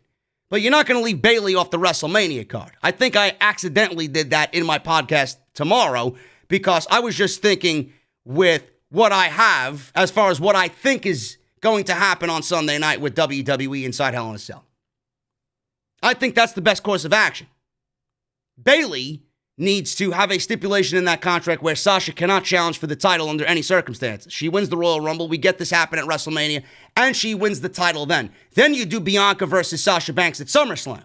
At least at that point, Sasha could get a win at WrestleMania, which right now she looks at a 0-7 record at WrestleMania, I believe. And she'll get a decent title run from WrestleMania till SummerSlam, and then she can drop it to Bianca. I think that's the best course of action, to be quite honest with you. So I don't know what you guys are thinking about that, but let me know what you think. A lot of people are going with Sasha. And if the match happens and Sasha wins, I think that's it. There's no more matches after this. You blow it off inside Hell in a Cell. And that's it. And I think they should main event the show. If you're going to do Sasha versus Bayley inside Hell in a Cell, you got to main event that at Hell in a Cell. That's the main event for Hell in a Cell. So I thought this was great. But just imagine if Bayley didn't sign the contract and she added that stipulation into the contract before she actually signed it. And that's the reason why she didn't sign it all week up until tonight. And why she refused to sign it up until tonight. We go back to the courtroom. John Morrison was in the witness chair. He testified that Otis assaulted The Miz. They say he assaulted a lot of people. He said it's hard to quantify the emotional scars. Then he tried to fight back crying. And Rey Mysterio was there, who is on SmackDown. Rey Mysterio testified that he was in the Money in the Bank ladder match. He said as far as he is concerned, Otis should get to cash in the contract anytime he wants. Asuka, who was there, and the reason why Asuka was there because she was also at Money in the Bank, and the Money in the Bank ladder match for the women was happening at the same time. The men's match was happening. So, Asuka was there, and mind you, she's a Monday Night Raw superstar. She's the Raw Women's Champion. She testified next. She was yelling and ranting in Japanese. And JBL asked the transcriber if he got any of that. And the person that sits behind the typewriter is a stenographer in the courtroom. The stenographer, in this case, was Teddy Long. And he told JBL, I got every single word, player. I laughed. I legitimately LOL'd at Teddy Long being there. I'm sorry. Tucker said Otis is his best friend, and while he might not be educated as some, he is sensitive. He said Miz deserves everything that has come his way because he arranged to have his girlfriend traded away. Miz asked permission to treat the witness as hostile. JBL agreed and said it's about time. Tucker said as soon as Miz screwed around with Otis's life, all he can think about is beating the crap out of the Miz. And it got me thinking, Miz and Morrison have been feuding with Otis and Tucker ever since WrestleMania. So I don't really understand what Tucker's trying to say. You've been beating the shit out of the Miz for 6 months now. Why do you want to beat him up when you've been doing it all over Smack? I think the only fucking matches that Tucker himself has had was against Miz and Morrison. You got a match with them on Monday night where you fucking beat them. Kind of stupid. So, Tucker stood and said he wants to do the same thing. Everyone stood and yelled. JBL asked for order in the court. Ron Simmons asked everybody to shut up. JBL said he would be right back with his verdict. Long stood up and said, thank God, player, I have to pee. Again, I LOL'd. I thought Teddy Long was great. Can you imagine us doing this People's Court, Wrestlers Court, whatever the fuck, Law and Otis, and you got the main players of the storyline. You got Miz, you got Morrison, you got Tucker, you got Otis. And none of them were as entertaining as player, Teddy Long, Ron Simmons, and God forbid, JBL. All the legends in this case were much more entertaining than the actual talent. What does that say about WWE's future talent, folks? Not much. So JBL returned to the courtroom. He said, in all the legal uproar, something is missing, and that is the truth. He said he's supposed to believe that Otis is responsible for emotional distress, destruction of property, and an unsafe work environment. He said if those were crimes, he and Ron Simmons would be serving life sentences right now. He said that's what WWE superstars are supposed to do. He said it's not negligence. He said it's clearly established in the contract that the Money in the Bank winner has a full year to cash it in. He said after minimal deliberations, he has no choice but to rule in favor of... He was going to rule in favor of Otis. And then the Miz says, Your Honor, before you give us the verdict, may I have just one more shot at this? And he has one more key piece of evidence, the Miz. He then produced a briefcase. Simmons brought the briefcase over to JBL. And we got JBL opening the briefcase. He smiled. And I would assume that inside the briefcase was Miz paying JBL off with cash. Because a cash register sound played post-edit in this thing. JBL smiled and he said, in light of the new evidence, he has no choice but to rule in place of the plaintiff, The Miz. He ordered The Miz to face Otis on Sunday and the winner would get the Money in the Bank contract. Nobody seemed happy. Ron Simmons at the end of this People's Court, Wrestlers Court, Law and Otis, he yelled out, damn. Damn. Now, I don't really understand what WWE is doing here with this. The one problem I had with all of it is WWE has done everything possible to book the Money in the Bank briefcase away from Otis. You know, I don't really understand why people are happy with this or why they are okay with this. The Money in the Bank briefcase is a easy in for anybody on WWE's writing team. It gives them 12 months of storyline that books itself. You gave it to a fucking slob in Otis that we all love. We don't love him as much anymore because WWE has done nothing with the fucking character. WWE gave the briefcase to Otis, who A, nobody took to be a serious threat to a title, period. B, he was a tag team wrestler that WWE wanted to be a single, but was not ready at all to be a single. And C, WWE uses the Money in the Bank briefcase, or I should say, you used to use the Money in the Bank briefcase to build up the future of the company as the next in line to be a WWE champion. You do not give that briefcase to anybody that you deem a joke. WWE did the Money in the Bank briefcase all wrong this year to a point where the entire pay-per-view should honestly be abolished. I would move the Money in the Bank ladder match back to WrestleMania, and I would give those an opportunity to qualify for said Money in the Bank ladder match and bring its prestige back at WrestleMania instead of building an entire show around it, because clearly WWE has done nothing with the Money in the Bank briefcase in the last 2 years. It is a joke. It is a joke. The Money in the Bank winner should not be forced to put his briefcase on the line because of WWE's negligence to book it correctly.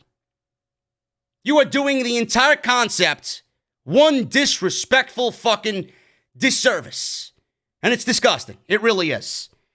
Now, Otis was never going to cash in. But what do you think The Miz is going to do on Monday night if he wins the match? The same thing that Otis is doing now. So you're running around in circles with this entire thing. No matter if the briefcase is on the line or not, you're going to end up in the same fucking place. This all could have been avoided if you actually did right by the briefcase in the first place back in April. So no matter if Otis wins or The Miz wins, what exactly are we getting on Sunday night? We're getting exactly what we've got. We're getting exactly what we've gotten right now with the briefcase. Nothing. Absolutely nothing. I will admit, this actually turned out better than I expected.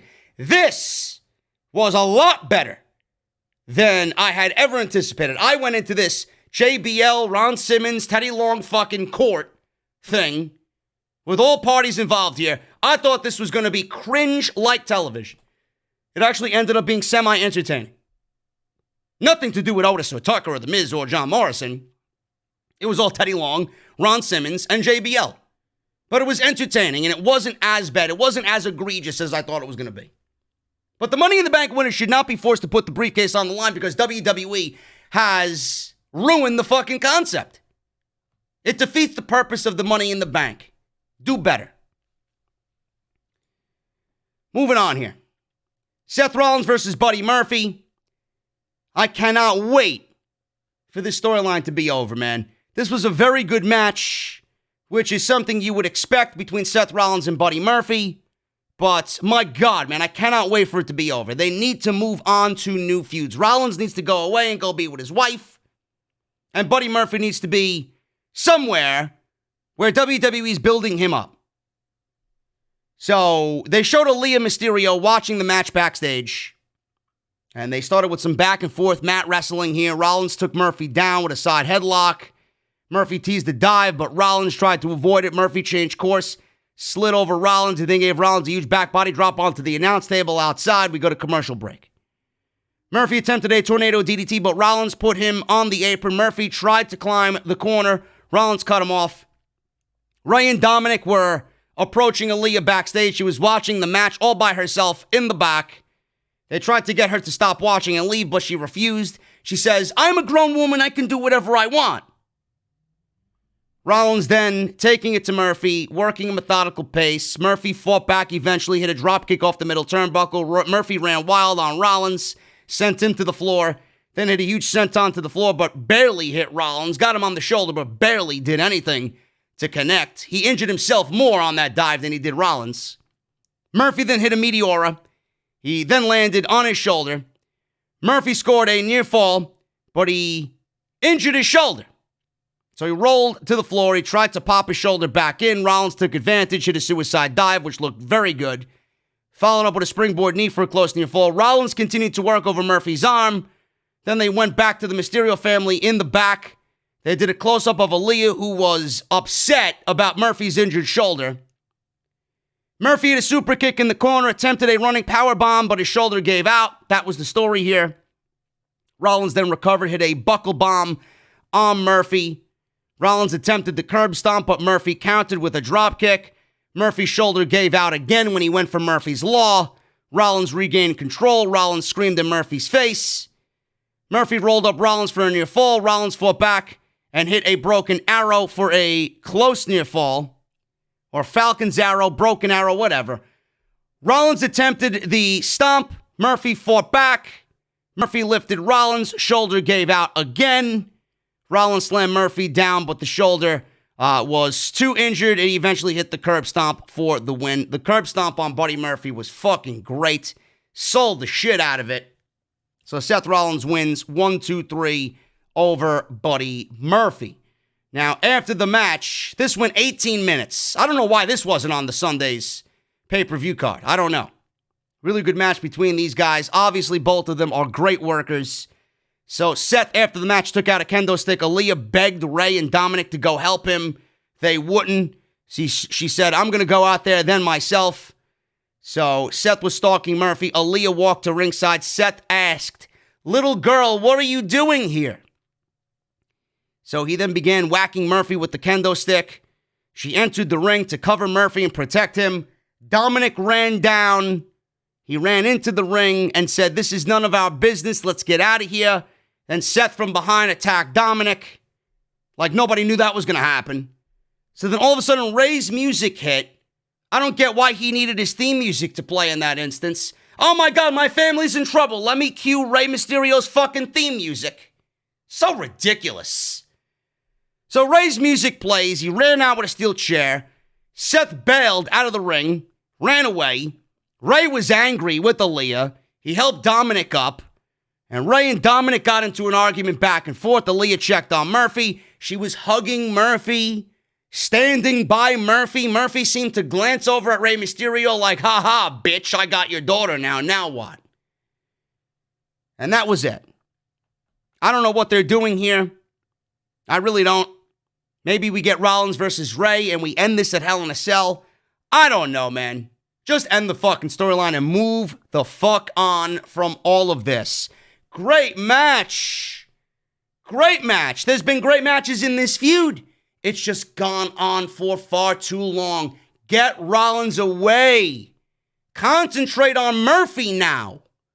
Get Rollins and Mysterio in the ring. Get Mysterio his win back. And concentrate on Buddy Murphy. That's it. Rollins can move on to something else. What that something else is, I don't know. Go be home with your wife. She's about to give birth. So Roman Reigns in the main event. Well, the main segment of the show.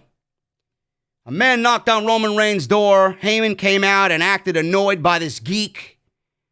Guy said it's time for Reigns to be out in the ring. Heyman said Roman decides when Roman goes out to the ring. So Reigns and Heyman made their way to the ring. Heyman looked at Reigns.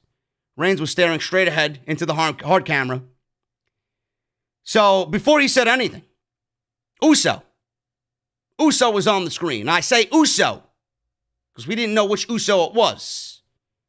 Uso sat in front of Roman Reigns' food in the back in Roman Reigns' dressing room, in front of the freshly cut fruit and the lemon water and the cheese plate and the bread with the butter. Roman was having a fucking feast. So Uso sat in front of Reigns' food. He said, it's great to be the tribal chief, but you've changed. You've got your head so far up your tribal chief ass, you've lost connection with yourself and our family. He pulled his bandana down off his face, and it wasn't Jey. It was Jimmy Uso. I was thinking to myself, why is this guy wearing a mask backstage by himself? So it was actually Jimmy disguising himself. He said, Jey is in that ring right now, right behind you. Jey attacked Reigns. I don't know why Heyman didn't really scream when Jey was in the ring. Heyman didn't say anything. He didn't have he didn't have anything to say at all. Not a peep from Paul Heyman. I don't know. Jey swung a chair. Reigns kicked him in the face first. Jey hit a super kick and took Reigns down. Jey leapt off the top rope with the Uso splash. His music played. He left the ring. So Reigns stood up. He put his hand out to Paul Heyman. He don't even have to say anything. Paul Heyman knew he wanted the microphone. First of all, Heyman handed him the title. Reigns like, I don't want the title. Give me the fucking microphone. So Reigns took the microphone, and Jimmy came out. Jey was on the stage with Jimmy. They were both standing there together. Heyman tried to hand Reigns the belt. Like I said, Reigns said no. So he had the microphone, and he told Jey that if he makes him quit, he's not Universal Champion or the face of the WWE or the head of the table or the tribal chief. If Jey makes Roman quit, Roman said he could live with that. The question is, can you? Roman said. So Roman said, when I make you quit, I will make you quit, and you will fall in line. You will take orders. You will acknowledge me. You will respect me for who I am in the WWE and all that I do for our family. He said, if he can't, then he and his brothers are out. Your lives or your brother are out. Your lives, your children, your children's children are all out. We will all turn our backs on you. Those are your consequences. So the cell lowered. Reigns was in the ring with Heyman. Jey Uso walked down the ramp. He climbed the side of the cage. He looked down at Reigns from atop the cell. He wasn't on the top, but he was on the side of the cage hanging off.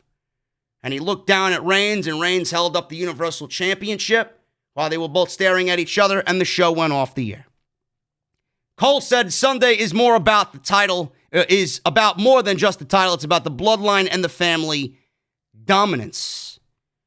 Kind of gave you a vibe that Jey Uso is going to pull some crazy shit at Hell in a Cell to take that title off of Roman Reigns, man. Is he going to fly off the cell? Will there be a spot on Sunday where both guys are on top and someone goes through the cell, someone goes off the cell? Is he going to pay homage to his father, Rikishi, flying off the cell into the back of a fucking hate truck? I don't know. But I love this twist and turn here, man. I really do. I think Roman Reigns, with the stipulation that he laid forth with Jey Uso, like I said in the beginning of the show, it puts Roman Reigns in a position of power. It gives Roman the opportunity now to have all the power. Because Roman has said time and time again, I love you guys. I want to do right by you, but you're not honoring me as your tribal chief. You're not showing me the respect that I deserve. I want to help you. I love you. Now Roman is throwing that back in the Usos' face. If Roman wins, which we all know he will, and Jey Uso says I quit, it may be a situation where both of them end up. Roman is using this as leverage now because he knows the Usos will never want to not be a part of the family. So he's using this against them, and he's going to get them to say, I quit. And he's going to get them to abide by everything he says. They will honor the tribal chief on Sunday, and we may see a Samoan dynasty formed because Roman manipulated and brainwashed the Usos. So that's what I see happening. There's been rumors of Roman starting a faction. And Roman has said it himself. This is not the final phase of the completion of the character change. There's more layers to come. He's already changed his outfit slightly. Roman said there's new theme music. That will be unveiled when the time is right. That time might be Sunday. And there's been rumors about a Samoan faction with Roman Reigns leading the charge. Who else on that brand would make sense? The Usos. So we're going to see what happens, man. It's going to be very, very interesting. Very interesting. SmackDown was not bad tonight. In no way, shape, or form is SmackDown turning the corner. This was a very good episode of SmackDown tonight. It did a decent job on FS1. But like I said, WWE tends to do this, man. They realized nobody was going to watch, and they end up putting on a good show. Next week, they'll put on the regular show on Fox, and it'll be the same shit show like it usually is. If they did more stuff like this on a weekly basis, I wouldn't complain too much. Still not perfect, but it was a semi-decent show tonight on FS1. Guys, that is the end of the review, and that is all the news I got for you on the post show. We got almost 1,400 people live in the chat right now, 642 likes. Let's try and get that to 1,000, guys. Let's get that thumbs up. I know there are a couple people in the chat that have not hit the thumbs up. Hit the thumbs up live right here on the post show. Let's get it to 1,000. Super chats are open, so get your super chats on in here. If you guys wanted the review, you came for the review, you stayed for the review, thank you. You're more than welcome to hang out, but we're going to go over the super chats right now. If you guys are on your way out, I'll see you tomorrow, 5 p.m. Eastern, for episode 348 of Off the Script. It is a can't-miss episode tomorrow, so I'll see you guys over there. But let's get into these super chats, man. Thank you guys for everything. Kevin Castle, what's up, brother? Thank you for hitting that thumbs up, man. Appreciate you. Let's hit these super chats, man. First of all, let me take a sip of my fucking strawberry-flavored water, man. Soothes the vocal cords after I ranted about Daniel Bryan and Kevin Owens. We got Jacob Donnelly with a $5 super chat, man. One can dream Chad Gable quitting was for real. Guy can't get out of this company fast enough, man. Chad Gable would be a guy that thrives anywhere else, man. WWE just doesn't know how to book him. Seriously. Use the King of the Ring as a foundation for Chad Gable. I know some people don't like Chad Gable. Some people don't see a lot in Chad Gable. He doesn't have any charisma. He's a vanilla midget, whatever the case may be. The guy's a great pro wrestler. WWE creative has failed him. You know what the problem was? WWE split him away from Jason Jordan. That was the fucking problem. American Alpha did not have a chance to breathe on the main roster. That was a great fucking tag team. They did not do enough with those guys. JP5150, $10 super chat. So the tribal chief says either make him quit or the Usos lose their place in the family. Harsh. But I hope WWE put in some deep thoughts on who closes Hell in a Cell. Sasha Bayley, Hell in a Cell is the way to me. I think so too. I think Sasha and Bayley deserve the Hell in a Cell. It might not be the best storyline right now, but it's the storyline that carried WWE all through the entire summer. Just based on that, they deserve the main event spot at Hell in a Cell. And if it's their one and only match, and this is a blow-off, then it absolutely needs to be the main event. Gregory Benson with a double $4.99 super chat. Hey, JD, what is your favorite tag team match that you've ever seen live in person? Whether it was Hog or WWE. JD is always beating everyone in the Benson household. Fuck those other geeks.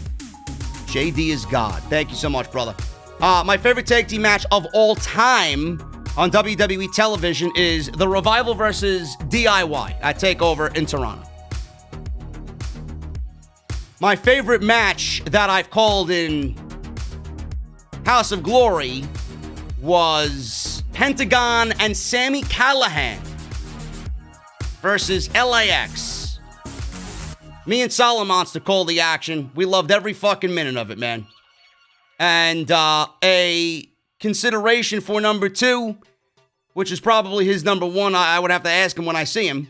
Whenever I see him. We both called the Young Bucks versus Private Party at High Intensity last year. That was the final independent appearance for Private Party in House of Glory up until that point. Hopefully we see them again. I'm sure they'll visit again. But my personal favorite was Sami Callihan and Pentagon Jr. Phoenix was hurt. I think he suffered a stinger in Texas the night before, so he would not be able to make it. And Sammy teamed with Penta, knowing their history and Impact, which was fucking crazy. They teamed up. And it was against LAX. You guys can actually find that match on YouTube.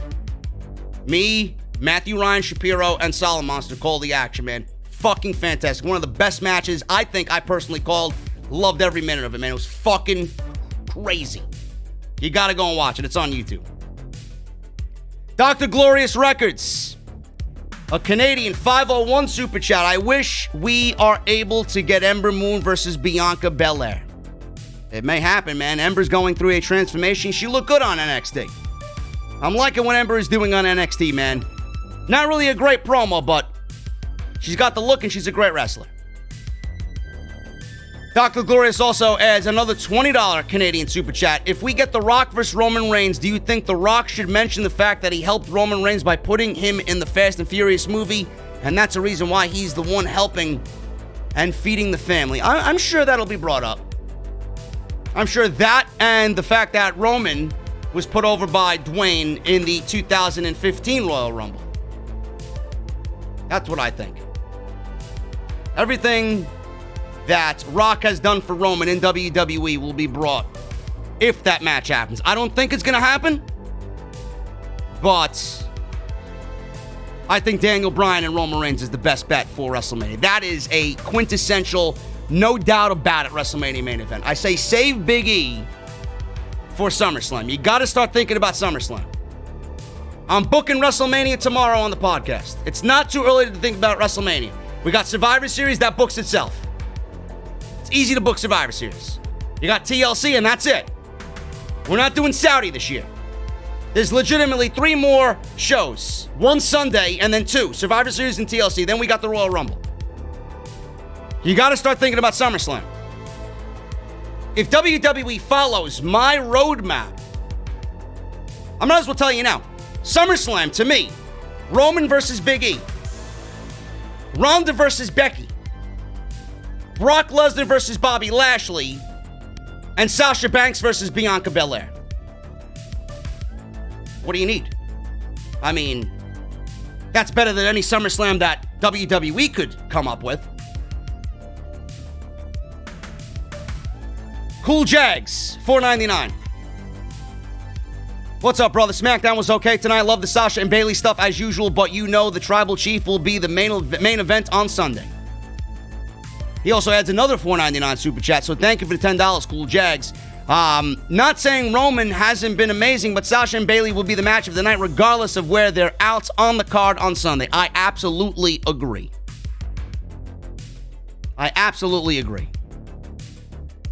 Montrell Rather with a $5 Super Chat. Do you think that they should revive the television championship that WCW and ECW had and have it defended on all 3 shows? No.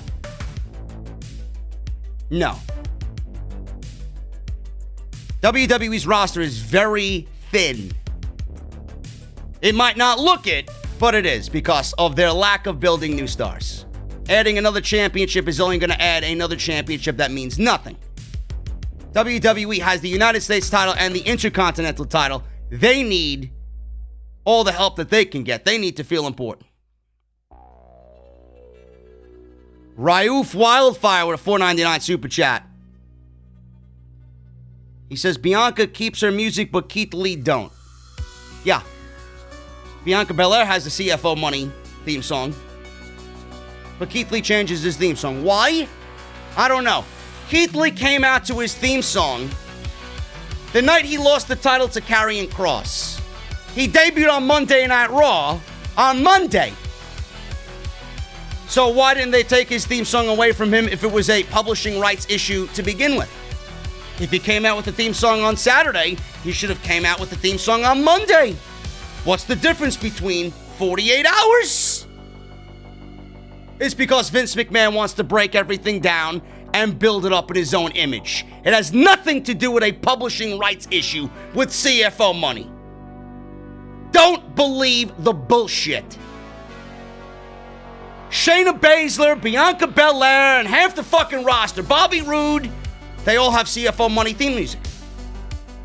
But Keith Lee needed his music changed? Mr. Cake, $5 super chat. Bryan being in a tag team with KO makes no sense. He once cut a promo saying that the division was unelevatable after losing the titles to the New Day. Is that even a word? You can't elevate the division after losing the titles to the New Day. The division needs to be fucking rebuilt from the ground up, and the only way to do that is by merging the tag team titles. Unifying the titles, whether it happens at WrestleMania, whether it happens at the Royal Rumble, or Survivor Series, it needs to be unified. Laura Conway, $2.99. Thank you, Laura. Montreal with another $5 super chat. Why don't they treat the briefcase as a title to defend since they don't know what to do with it right now? Then it defeats the purpose. You won it in a multi-man ladder match that included 6 other people. Some years, it was 8 people. Why should you have to defend that as if it's a championship? WWE failed the Money in the Bank briefcase to a point where they should exile the pay-per-view, put the match as a standalone match at WrestleMania, and bring back King of the Ring. Maurice Jackson, $4.99. The vibe I get from WWE is let's do enough to get by. Absolutely. It needs a makeover from top to bottom. I hope someone in WWE watches your rants. For real, for real. They watch. They know I'm right, but they'll never admit it.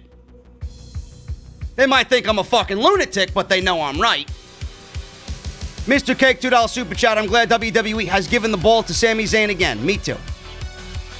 Montreal Rather with another $5 super chat. Did you see the meme on AJ Styles on the difference with him being on SmackDown and Raw? SmackDown, he does it on his own. Raw, he relies on others. I don't know, man. It is, now that you mention it, it is kind of bizarre that is the case. I don't know why.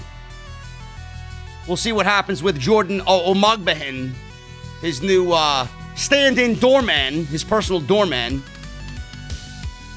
Void with a $4.99 super chat. Even though it probably won't happen, instead of Bryan saying he wants to face WWE's best, he should be wanting to face AEW and New Japan's best. One can only hope. I don't know, man. He ain't going anywhere. He's a lifer. WWE has given him all that he wants. Reduced schedule. They brought him back. His wife he met there. They have 2 beautiful children. He defied all logic by being the face of WWE at least for a couple of months. Right? He rolled that wave.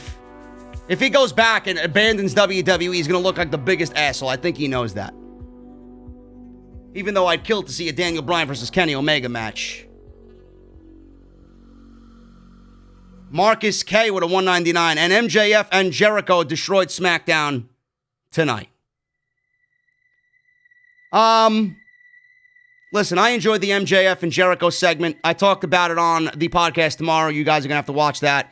A lot of people were complaining about it for whatever reason. I don't know why. I thought it was great. A lot of people said, JD's an AEW shill. If this was on Monday Night Raw, he'd shit all over it. No, I wouldn't, actually. Monday Night Raw doesn't deserve my praise because 99% of the show is terrible.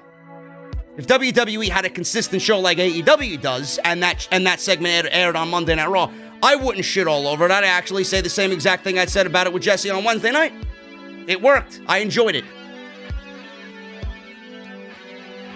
Maurice Jackson, $4.99. Bianca is special. And my favorite currently. I know I wouldn't book her nowhere near a title shot unless she's winning it. She's the EST of WWE. She's one of my favorites as well on WWE television. And has been for many years in NXT. Montreal with another $5 super chat. Thank you so much, brother. Retribution needs to be on all 3 shows if they want to fix all of their screw-ups they've currently done. I think Retribution needs to be fucking eliminated, period. Bring me Dominic Dijakovic, Mia Yim, Dio Madden, and give Mustafa Ali a prime spot on the show. JD23 with a $5 super chat. I realize that if Bianca does get a title match sooner rather than later, she can't win it just yet if the plan is to get Bayley versus Sasha to Mania. We don't know if that's the plan yet. I hope it is. That's why I just said book Bianca versus Sasha at SummerSlam. Get Sasha a win at WrestleMania. Prolong it. It deserves it. Give her a Royal Rumble. Make 2021 about Sasha. I don't think WWE is going to do that, man. It's too smart for WWE. They want to end it. They want to take the easy way out. Mr. Cake, $5 super chat. JD, remember Gable versus Almas. Also, I think there's only a handful of guys on AEW that could legitimately keep up with Chad Gable. That's how good he is. Bro, if you put Chad Gable in a ring with Kenny Omega, you're looking at a match of the year candidate. That's how good he is. Francis Loop, $10 super chat. It will be Roman Reigns versus Drew McIntyre at Survivor Series because Orton versus Roman is heel versus heel, and WWE would rather have Drew fall to Roman than Randy Orton. Love your format of the show. Thank you, Francis. Randy Orton's winning the WWE title on Sunday. And it doesn't matter what heel versus heel is in WWE without a crowd. They don't give a shit.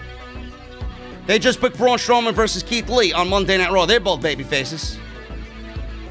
They've been booking Hurt Business versus Retribution. They're both heel factions. It doesn't matter. Randy Orton lost at SummerSlam. Randy Orton lost to Keith Lee at Payback. Randy Orton lost the ambulance match to Drew McIntyre. How many pay-per-views do you want him to lose before he starts becoming weak? Randy Orton's winning the WWE title, and the WWE Championship match at WrestleMania is going to be Orton versus Edge. That's the way it's going to be. It's going to be Orton versus Reigns at Survivor Series. Edge might show face at Survivor Series. I don't know. Riddick, $2 super chat. Just throwing you a couple of bucks. Great review, man. Thank you, Riddick. Appreciate you. And Mr. Cake with a $2 super chat. Mr. Cake with the super chats, man. Thank you, brother. $2 super chat. JD, what are your thoughts on Wrestling Observer? And Dave Meltzer saying Bucks never turned heel. They never turned heel. They never turned heel. They were just showing you a intense dick-like attitude because they were frustrated with the way things were going.